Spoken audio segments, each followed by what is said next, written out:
I never told my husband's mistress I created the show that made her famous. She tried to get me fired. I changed one line. On live TV, she opened the prop box, eviction notice, and divorce papers. Cut, I said. Your career is over. The air inside Soundstage 4 always tasted faintly of ozone, burnt coffee, and other people's ambitions. I know that sounds like a pretentious thing to say, but when you've spent 12 years quietly breathing that air, watching it turn starlets into legends, nobodies into cover stories, and mediocre men into self-proclaimed kings, you develop a particular relationship with the atmosphere of a place. You learn what it's really made of. I was standing in the wings that Tuesday afternoon, wrapped in an oversized, oatmeal-colored cardigan and faded jeans I'd worn so many times they'd molded to my shape like a second skin. My fingers were curled around a battered leather notebook, its spine cracked and soft from years of use. To anyone looking, and nobody was, because nobody ever was, I was just another warm body in the peripheral blur of a busy set, a prop, a ghost. The quiet, harmless, mildly embarrassing wife of Mark Sterling, studio manager. Let me tell you something about Mark Sterling. He had the kind of confidence that only exists in men who've never truly earned anything. He wore it the same way he wore his Italian suits, expensively, loudly, and on someone else's credit. He didn't build this studio. He didn't build the show that ran inside it. He didn't write a single syllable of the dialogue that 10 million people quoted on social media every Monday morning. But if you'd watched him strut across Soundstage 4, slapping camera operators on the back and nodding at monitors with the gravity of a man decoding the Rosetta Stone, you'd have sworn he had invented television itself. I didn't correct the impression. I never did. That was the deal I'd made with myself, and with the small, encrypted corner of the world that knew the truth. The show was called City Lights. It had run for 5 seasons, won 14 Emmy Awards, launched 3 feature film careers, and generated a revenue stream with so many zeros behind it that my accountant had to use a separate spreadsheet just for the commas. It had been created, written, and entirely controlled by a reclusive, notoriously private showrunner known to the industry only as S.L. Knight. S.L. Knight was me, Sarah Leanne Knight Sterling, and the only people who knew that were my entertainment lawyer, my offshore account manager, the encrypted server in a facility outside Boulder, Colorado, and now you. I'd kept the secret for 7 years because I wanted the work to speak, not the identity. I'd kept it because Hollywood has a particular suffocating way of attaching a woman's name to her husband's legacy instead of her own. I'd kept it because anonymity was armor, and I'd learned early that armor is worth more than recognition. But mostly, and I'll be honest here, I kept it because keeping secrets is its own kind of power, and I have always been better at power than anyone around me has suspected. I'd been watching the production of season 5 from a careful distance for 8 months when I first noticed the shift in Mark. It wasn't dramatic. Nothing about the beginning of a betrayal ever is. It was small, incremental things, the way he started tilting his phone screen away from me when a message came through, the new cologne, a sharp citrus thing I didn't recognize and hadn't bought, the way he'd stopped asking about my work entirely, not out of disinterest, but out of the specific, deliberate absence that only happens when someone is filling their curiosity elsewhere. I told myself it was stress. Season 5 was the biggest production he, to the world, had ever overseen. The live finale was a gamble the network had been terrified of and ultimately sold on after I quietly submitted a 40-page production memo to the head of programming under my pseudonym, detailing exactly how it could be executed with minimal financial risk and maximum cultural impact. Mark had taken the memo into the pitch meeting and presented it as his own strategic vision. The network had given him a standing ovation. He'd come home that night and told me he'd crushed it. I know, I'd said, pouring him a glass of wine. He hadn't asked what I meant. He never did. The first time I saw Tiffany Blair interact with my husband in a way that wasn't professional, I was standing exactly where I'd been standing that Tuesday, in the wings, cardigan, notebook, invisible. It was a Thursday in March, 6:47 p.m., the last rehearsal before a table read. Mark had leaned down and said something close to her ear. She'd laughed, not the bright performed laugh she used with the crew, but a smaller, private one, the kind you only give to someone who's already inside your walls. My hands didn't shake, my stomach didn't drop. I felt something go very still inside me, the way deep water goes still just before a current takes hold underneath the surface. I told myself it was nothing. I was wrong, and I knew I was wrong, and I filed the knowledge away like a document I wasn't ready to open yet. Tiffany Blair had been a mid-level television actress with a respectable reel and a ferocious publicist when I wrote the character of Elena Voss specifically with her range in mind. That was 3 years ago. I'd seen her in a small cable drama, a nothing role, 3 episodes, mostly reaction shots, and something about the way she held a scene's silence had struck me. She was better than the material she was being given. I thought I could change that. I wrote Elena Voss as the fulcrum of City Lights. Every other character in the show orbited her like moons around a gravity well. The season 5 live finale was built to be her crowning moment, a 12-minute final monologue that I'd rewritten 11 times over 7 months until every single word was load-bearing. Critics who'd read the locked script through secure channels were already calling it the greatest piece of television writing since The Sopranos cut to black. I had made Tiffany Blair. I had handed her the tools for her own legend. She had absolutely no idea. The Tuesday everything collapsed started like any other production day, which is to say it started in controlled chaos and ended in a different different kind entirely. I arrived on set at 2:15 p.m. I had a meeting with the broadcast director, Cameron Reyes, 17 years in live television, a man who treated every frame like it was being projected on the moon, scheduled for 2:30 to discuss the technical logistics of the finale's final sequence. I was attending as myself, as Sarah, as the supportive wife who occasionally liked to watch the production from the shadows. Cameron thought I was there out of wifely enthusiasm. He was polite about it in the way busy men are polite about things they find mildly inconvenient. I was actually there because I had designed the final sequence down to the camera angle, and I needed to confirm that the prop box would be delivered to the correct mark on the stage floor at the correct time, but that conversation was for later. At 2:22 p.m., before I could reach Cameron's station, Tiffany swept past me. I'd been standing at the edge of the set near the craft services table reviewing my notebook. She came through the double doors from the hair and makeup trailer, surrounded by a small atmospheric system of assistants and expensive perfume, wearing the scarlet silk gown from the finale, and moving with the specific momentum of someone who has recently been convinced they are the center of the universe. She stopped when she nearly walked into me. She looked me up and down, slowly, publicly, with the performative deliberateness of someone who wants witnesses. Her mouth curled at the corner. "Who let the help stay on set during technical rehearsals?" she said. Not to me, but to Jake Ellison, the first AD, 26 years old, his third month on the job, still visibly terrified of everyone above him, which was everyone. Jake's face went the color of unpainted drywall.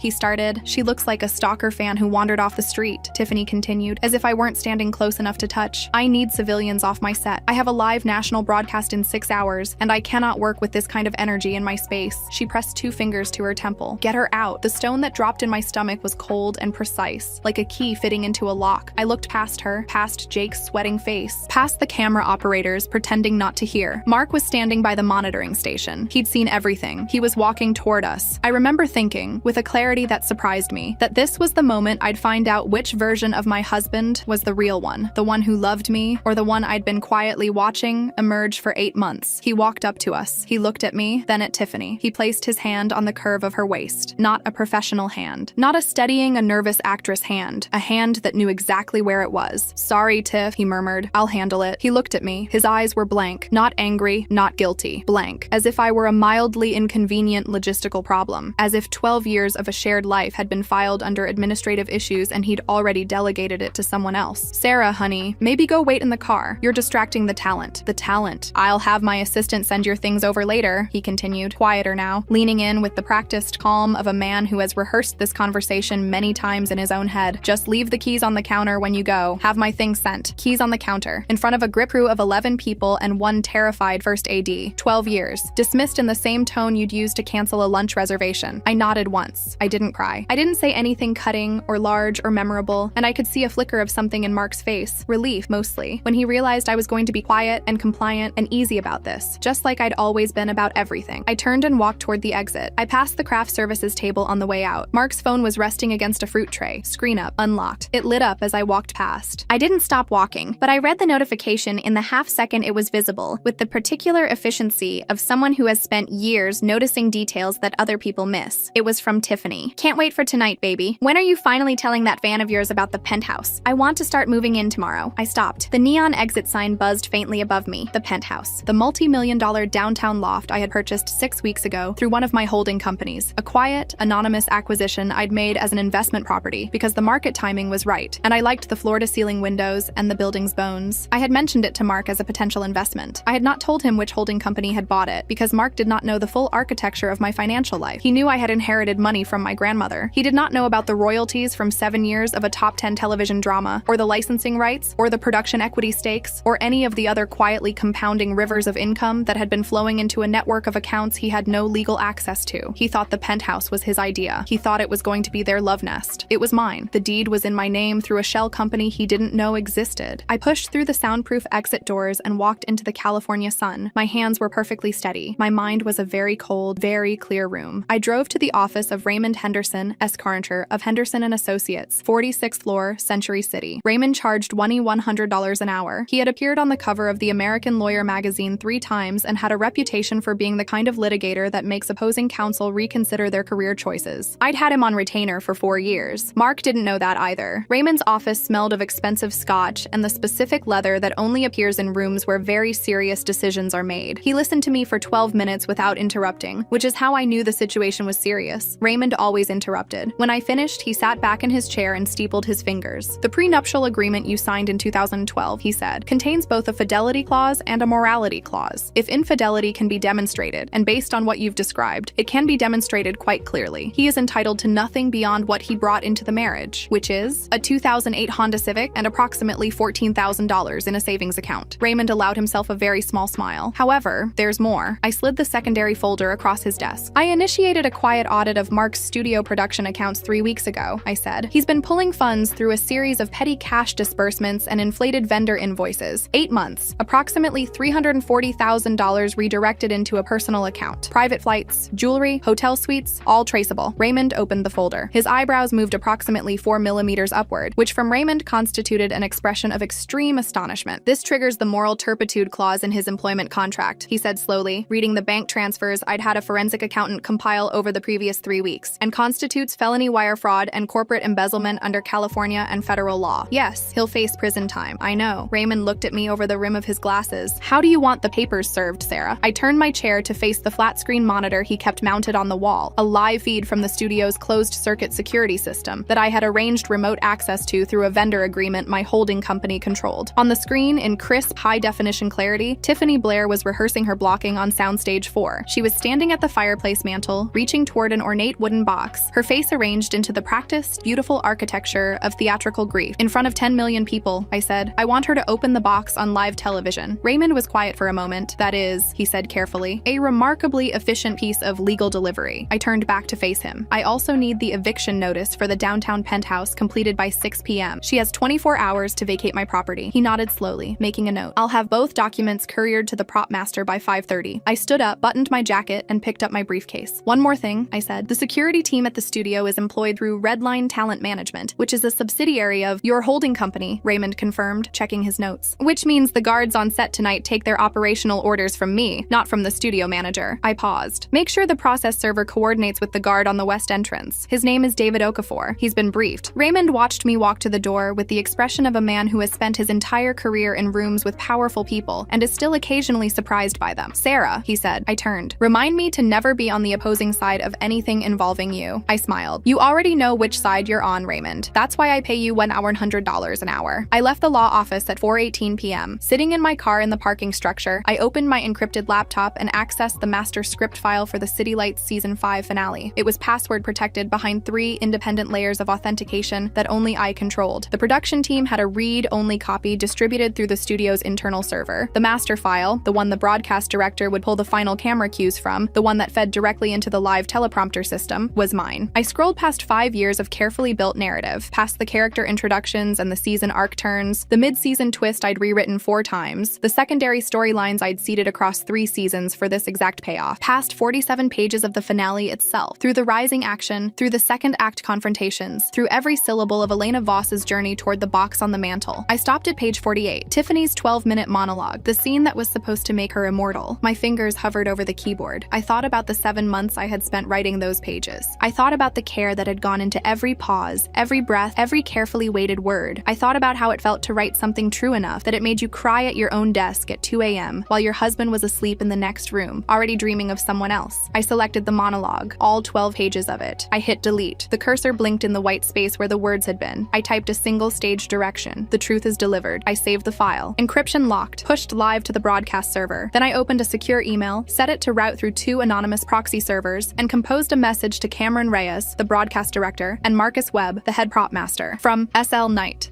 Final scene revision. A locked prop box is being couriered to the set for the climax sequence. Do not open it before airtime. The final scene has been revised for maximum emotional authenticity. The actress's genuine reaction is integral to the artistic effect. Trust the process. This is the version that airs. I hit send, then I drove back to the studio. By 7 p.m., Soundstage 4 had transformed into the particular electric ecosystem of a live broadcast. Live television has its own physics. Gravity is different. Sound moves differently. People walk faster and speak in sharper, shorter bursts, and the air itself seems to vibrate at a slightly higher frequency than normal reality. I slipped into the control room at 7:14 and found a stool in the back corner, behind a bank of monitors and a sound mixing board the size of a dining table. The room was full. Director, technical director, script coordinator, network liaisons, 2 executive producers whose combined anxiety filled the room like a fog. At 7:43, Mark walked in. He was wearing a headset and his best Italian suit, and 2 of the network's senior executives were flanking him the way junior planets orbit a sun. He was nodding sagely at something one of them was saying, king, projecting the absolute confidence of a man who believes tonight is his crowning moment, the pinnacle of his career. His name on the biggest live broadcast the network had aired in a decade. He saw me in the back of the room. His face moved through approximately 4 distinct expressions in about 2 seconds. Surprise, irritation, contempt, and then the particular smug satisfaction of a man who believes he has already won. He detached from the executives and walked to me, lowering his voice. "I told you to go home, Sarah." "I know you did," I said. I picked up a styrofoam cup of peppermint tea from the console beside me and took a slow sip. "This is embarrassing." His jaw tightened. "For you. Tonight is—" "I know what tonight is," I said. He looked at me for a moment, really looked, in the way he'd stopped doing about 18 months ago, and something flickered across his face that might have been unease. Then he smoothed it back over with the practiced confidence of someone who has never truly had to reckon with consequences, and walked back to the executives. "Stand by camera 1. Cameron's voice crackled over the room's internal speakers. "10 to air. Everyone on your marks. And we do this clean." The monitors lit up in sequence. On the primary screen, Soundstage 4 bloomed in cinematic shadow and light. The set of Elena Voss's living room, every prop carefully sourced, every shadow intentionally placed, right down to the ornate wooden box on the fireplace mantel, looked the way only things I have cared about very deeply ever looked, like it was built to contain something true. 30 seconds. Tiffany stood at her mark, scarlet gown catching the light, face composed into the specific, radiant grief she wore best. She was good. I had never stopped believing that, even now, and lived. The first 8 minutes of the finale ran exactly as scripted. The cast was extraordinary. The direction was precise. Cameron Reyes earned whatever I was paying him, and I was paying him handsomely through the studio's operating budget, through my holding company's accounts, in the particular invisible way that all of my power has always worked. I watched the primary monitor, and I felt, underneath everything else, the specific, bittersweet satisfaction of seeing something you built operating at its highest possible level. Whatever was about to happen, whatever Tiffany's face was going to do when she opened that box, this was still my work, still the thing I had built. Nobody could take that. On screen, Elena Voss moved through the final scene with the inevitability of a story that has been building toward a single moment for 5 years. She crossed the room. She climbed the 2 steps to the fireplace. She reached out with trembling hands toward the ornate wooden box. In the control room, a junior production assistant leaned to whisper something to a colleague. Mark was watching the primary monitor with his arms crossed, chin lifted, radiating the pride of a man being credited for something he didn't make. "The true," Tiffany whispered on screen, her voice perfectly breaking on the second word. "Finally." She flipped the brass latch. The lid clicked open. She looked down into the box. I have thought, since, about what that moment looked like from the outside, from the perspective of the 10 million people watching at home. The way a person's face moves when reality restructures itself, when the architecture of the life they believed they were living suddenly and irrevocably shifts. Tiffany's face went from performed tragedy to genuine total shock in approximately 1.8 seconds. The blood left her skin so fast it looked like a tide going out. Her eyes, usually so controlled, so precisely targeted, went wide and unfocused. The eyes of someone whose stage directions have just been rewritten in a language they don't speak. She reached into the box. She pulled out a thick legal folder bearing the seal of Henderson and Associates. "This," her voice broke, real this time, cracked clean down the middle. "This isn't—" She looked up from the folder. Her eyes found camera 1, stared directly into it, into the homes of 10 million people. "Mark! Mark!" In the control room, Cameron's voice went an octave higher. "She's off script. Cut to camera 2. Now! Camera 2 is locked out!" the technical director shouted, hands moving across the board in controlled panic. "Someone overrode— I can't. We're hardwired on camera 1. Who authorized—" I stood up from my stool. I walked to the side door of the control room. I pushed it open. I stepped directly onto the edge of Soundstage 4. The stage was live. Hot mics everywhere. Studio audience sitting in the kind of stunned, held-breath silence you only get when something is happening that nobody has been given permission to react to yet. My boots made a sound on the concrete floor. 1 step, 2. I walked past the velvet curtain that separated the wings from the performance space and stepped directly into the hard white blaze of the primary spotlight. I looked into camera 1. For a moment, one quiet, specific, entirely my own moment. I looked into that lens and I thought about the woman who had sat in a dark home office for 7 years, writing the words that built this world. The woman who had made herself a ghost so the work could live. The woman who had mistaken invisibility for safety and silence for peace. Then I turned to Tiffany. "Cut," I said. The word rang out through 16 boom mics suspended above the soundstage. It landed in the silent studio like a stone into still water. Tiffany stumbled backward. The legal folders fell from her hands and scattered across the stage floor, their contents fanning across the concrete. Crisp white legal documents with black type catching the spotlight. "Sarah!" Her voice was barely a voice. "What are you— Get off my—" "The scene is over, Tiffany," I said. I stepped closer. I didn't rush. I have always believed in the power of measured pacing, and so is your contract. I pointed to the folder at her feet, the one whose first page was visible to camera 1. "That is a formal eviction notice for the downtown penthouse. My money paid for it. My holding company holds the deed. You have 24 hours to remove your belongings from my property." I pointed to the second folder. Beneath it are divorce papers, full fully executed, citing the prenuptial fidelity clause that renders my husband legally entitled to exactly nothing. The studio audience made a sound I have never heard a live audience make before. It was not applause and it was not gasping. It was both, layered on top of each other, the sound of 10,000 people processing the same impossible realization simultaneously. I turned away from Tiffany. I faced the cameras. I faced the crew, the grips and the gaffers and the camera operators and the sound engineers and every single exhausted, underpaid person who had built this world alongside me without knowing it. For anyone in the network suites who's wondering, I said, my voice clear and unhurried and carrying easily through the hot mics above me, I am SL Knight. I own this show. I own this studio. And effective immediately, I've decided the lead character has been written out. The soundstage erupted. Mark came through the control room doors at a sprint. He crossed the stage in 7 seconds and stopped approximately 4 feet from me, his face the color of a bruise, a vein in his temple making itself visible in a way I'd never seen before. He pointed a shaking finger at me. You crazy. He stopped himself, remembered the cameras, looked at camera 1, looked back at me. The calculation in his face was visible from 10 feet away. Strategy warring with fury and fury winning. Security! Get her off this lot. She's trespassing. This is my set. This is my... He lunged. David Okafor stepped out of the stage right wing. David is 6'3" and spent 8 years as a federal corrections officer before joining private security. He stepped smoothly between Mark and me, and Mark ran directly into his chest and stopped as completely as if he'd hit a wall, which he essentially had. David reached into his jacket pocket with one hand. He produced a thick manila envelope. He pressed it into Mark's chest with measured, precise force. Mr. Sterling, David said, his voice warm and absolutely calm and picked up clearly by every live microphone on the stage. You're being served. Felony corporate embezzlement and wire fraud. Federal charges. He placed a steady hand on Mark's shoulder. The authorities are in the lobby. Please come with me. Mark looked at me. I looked back at him. I didn't say anything. There was nothing left to say. His face said everything. The collapse of every constructed fiction he'd been living inside. The specific, terrible moment when a man who has never faced consequences meets the first real one of his life. The live feed cut to black. The tabloids called it the greatest script flip in television history. A national morning show devoted 40 minutes to it the following day. The forensic breakdown of my financial architecture, the SL, night revelation, the live arrest. It ran in cycles for 2 weeks. My inbox received 4,200 emails in 72 hours. I read 11 of them. Tiffany was dropped by her agency within 48 hours. Her endorsement contracts followed. A skincare brand, an athleisure line, a fragrance deal collectively worth $8 million. 3 studios she'd been in preliminary talks with went silent simultaneously. The internet is a fast and merciless judge, and the image of her face in that moment, the moment reality showed up inside a prop box, became the defining image of the cultural conversation for the better part of a month. She was not offered another role of significance. The industry has a long memory for liability. Mark was arraigned on 4 counts of wire fraud and 2 counts of corporate embezzlement. His attorney, a third-tier entertainment lawyer who'd clearly never seen a prenup as airtight as mine, spent approximately 15 minutes reviewing the financial documentation before advising Mark to consider a plea agreement. The Honda Civic, it turned out, had an outstanding parking ticket. That was, to within statistical rounding, the entirety of what he was walking away with. The federal charges carried a potential sentence of 4 to 6 years. I moved into Mark's old office. I had it gutted and redesigned. Clean lines, natural light, a reclaimed oak desk, none of the heavy leather and aggressive masculinity he'd used to compensate for things he didn't have. My new assistant, a 24-year-old named Clara, who could read a script with the precision of a surgeon and had opinions about story structure that she'd been carefully suppressing for months. She was exceptional. I gave her a raise in her first week and told her opinions were what I was paying for. I produced season 5's replacement finale, recast, restructured, featuring Elena Voss's exit from the narrative in a way I'd actually been holding in reserve for 2 seasons, waiting for the right moment. It won 3 Emmys. The rival studio's head called me 6 weeks after the broadcast. He'd been trying to unmask SL Knight for years. He was polite, which surprised me, and serious, which didn't. He wanted the political thriller. I told him I'd have my people send the contract. 6 months later, the Los Angeles air was cool and smelled like rain and expensive things. I stood on the red carpet outside the Microsoft Theater for the Emmy Awards. My name was on the marquee, both names together for the first time. Sarah Sterling, SL Knight, the same person, not a secret anymore, not a ghost. I was wearing a midnight blue gown I'd chosen myself without asking anyone's opinion. My publicist, I have a publicist now, which still occasionally surprises me, was running interference on the press line. I looked across the boulevard. There was an all-night diner, the kind with flickering neon and outdoor seating. A woman in a stained apron was wiping down patio tables, her face hidden under the brim of a baseball cap. Her shoulders had a particular slope to them, the kind that comes from being very recently accustomed to a different kind of life. I recognized her. I didn't feel what I expected to feel, which was vindication, the sharp, bright satisfaction of watching a fall from Graceland. What I felt was quieter, a kind of closing, the specific piece of a story that has reached its natural end. I thought about the woman I had been on soundstage for that Tuesday afternoon. Cardigan, notebook, invisible, standing in the wings of something I had built. built, watching someone else take credit for the architecture, telling myself the invisibility was a choice I was making and not a slow erosion I hadn't noticed. I thought about the 12 years of meals and questions I hadn't been asked, and ambitions I'd learned to mention quietly, and then not at all. I thought about the dark home office, the encrypted server, the late nights that were the only hours that had ever fully belonged to me. I turned away from the diner and looked up at the billboard for City Lights. New cast, new lead, my words, still. My world, still. More completely mine now than it had ever been. The cameras were going off in long, strobing bursts. My name was in lights. Sarah, over here, give us a smile. I looked into the lights. I didn't shrink. I smiled. Not the small, careful, don't make a scene smile I'd worn for 12 years as a reflex, a survival mechanism, a way of making myself smaller in rooms where I'd already made the walls. This smile was mine, radiant, specific, completely my own. I had spent over a decade allowing other people to narrate my life, letting Mark play the visionary, letting Tiffany play the star, casting myself as the silent extra in every room I had actually built. In this industry, everyone is fighting to stand in front of the camera. They want the light. They think the light is the power. They're wrong. The power belongs to the person who writes the words, who builds the stage, who controls the box, who decides quietly and at exactly the right moment when to say cut. I walked down the red carpet. My city glittered behind me. I was not a ghost anymore. I was the story.